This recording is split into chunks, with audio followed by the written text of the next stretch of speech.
കാറ്റത്തെ കിളിക്കൂട് പുതിയ എപ്പിസോഡിൽ പോലീസുകാരനായി ഗോപി സാറിനെ സുധീഷ് നല്ല രീതിയിൽ കയ്യിലെടുക്കാൻ ശ്രമിക്കുന്നുണ്ട്. പക്ഷെ ഗോപി സാർ അതിനൊന്നും നിന്നു കൊടുക്കുന്നില്ല. സാറ് പറയുന്നുണ്ട്, തൽക്കാലം ആ ബഹുമാനം അവിടെ വെച്ചേക്ക്.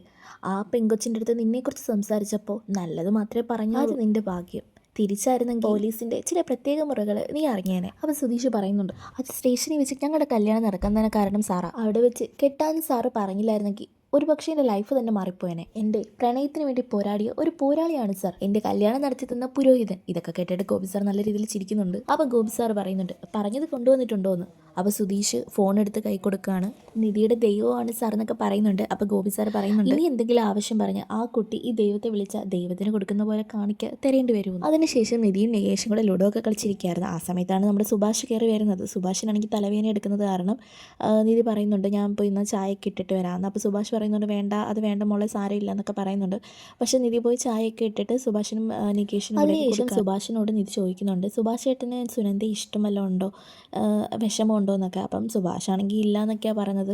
ആ കുട്ടി നന്നായിരുന്നാൽ മതി, അത്രയേ ഉള്ളൂ എന്നൊക്കെ പറഞ്ഞിട്ട് സുഭാഷ് മാറി നിന്ന് വിഷമിക്കുന്നുണ്ട്. അതിനുശേഷം നമ്മുടെ ഹരീഷ് ജോലി ചെയ്യുന്ന സ്ഥലത്തുള്ള ഒരു വക്കീൽ വന്നിട്ട് ഹരീഷിനോട് പറയുന്നുണ്ട്, നിധിയും സുധീഷും കൂടെ അവിടെ വന്നിട്ടുണ്ടായിരുന്നു. ഹരീഷ് ചോദിക്കുന്നുണ്ട് എന്തിനാ വന്നതെന്ന്. അപ്പോൾ പറയുന്നുണ്ട്, അത് ഡിവോഴ്സ് കൊടുക്കാനായിട്ട് അവർ വന്നത്, പക്ഷേ അവരുടെ കയ്യിൽ ID കാർഡൊന്നും ഇല്ലാത്തത് കൊണ്ട് പറഞ്ഞു വിട്ടതാണെന്ന്. ഇതൊക്കെ കേട്ടിട്ട് ഹരീഷ് വല്ലാതെ ടെൻഷനായി. ഇതേ സമയത്ത് നിധി അടുക്കളയിൽ പാചകം ചെയ്യാനായിട്ട് കയറുകയാണ്, സുഭാഷ് ഏട്ടന് വയ്യാത്തതുകൊണ്ട്. അപ്പോഴത്തേക്ക് നമ്മുടെ നികേഷ് ചോദിക്കുന്നുണ്ട്, എന്തിനാ കുക്ക് ചെയ്യുന്നത്, നമുക്ക് ഹോട്ടലിൽ നിന്ന് വാങ്ങിച്ചാൽ പോരെയെന്ന്. അപ്പോൾ നിധി പറയുന്നുണ്ട്, ഇല്ല, കുഴപ്പമില്ല, ഓൺലൈനായിട്ടുണ്ടല്ലോ, നമുക്കിന്ന് കുക്ക് ചെയ്യാം, നീയും നമുക്ക് ഒരുമിച്ച് കുക്ക് ചെയ്യാം എന്നൊക്കെ പറഞ്ഞിട്ട് അവർ കുക്ക് ചെയ്യാനൊക്കെ പോവുകയാണ്. ഈ സമയത്ത് സുഭാഷ് ഏട്ടൻ അവിടെ വരുന്നുണ്ട്. സുഭാഷ് ഏട്ടൻ പറയുന്നത്, എനിക്ക് കുഴപ്പമൊന്നുമില്ല, ഞാൻ തന്നെ കുക്ക് ചെയ്യാമെന്ന്. പക്ഷേ ഇവർ സമ്മതിക്കുന്നില്ല. അവസാനം സുഭാഷ് ഏട്ടൻ പറയുന്നുണ്ട്, എങ്കിൽ ഒരു കാര്യം ചെയ്യേ, ഞാൻ പറഞ്ഞു തരാം, അത് കേട്ട് കുക്ക് ചെയ്തോളൂ എന്നൊക്കെ.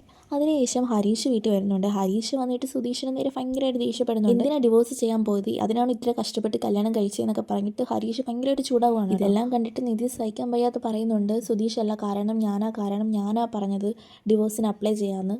എന്നിട്ട് ഹരീഷ് പറയുന്നുണ്ട്, എല്ലാം സുധീഷേട്ടൻ കാരണമാണ്, സുധീഷേട്ടൻ്റെ കള്ളം കാരണമാണ് നിധി ഇങ്ങനെ ഡിവോഴ്സിന് ചെയ്യുന്നതെന്ന്. ഇതൊക്കെ കേട്ടിട്ട് സുഭാഷിന് എന്തോ ചെയ്യണമെന്ന് അറിയാൻ വയ്യ. നികേഷ് ആണെങ്കിൽ പറയുന്നുണ്ട്, എന്തിനാ ചേട്ടത്തി ഡിവോഴ്സ് ചെയ്യാൻ പോകുന്നത്, ഞങ്ങൾ ചേട്ടത്തിയുടെ മോശമായിട്ട് എന്തെങ്കിലും പെരുമാറിയോ, അതോ ഞങ്ങളുടെ ഈ വീട് ഇഷ്ടപ്പെട്ടില്ലേ എന്നൊക്കെ നികേഷ് ചോദിക്കുന്നുണ്ട്. അതിനുശേഷം ഹരീഷ് സുഭാഷ് ഏട്ടനോട് പറയുന്നുണ്ട്, എന്തോ ഒരു കാര്യം ഈ വീട്ടിൽ ഞങ്ങളിൽ നിന്ന് ഒളിക്കുന്നുണ്ട്, എന്താണെന്ന് വെച്ചാൽ അത് തുറന്ന് പറയാൻ പറയുന്നുണ്ട്. ഇതോടെ ഈ എപ്പിസോഡ് ഇവിടെ അവസാനിക്കുകയാണ്.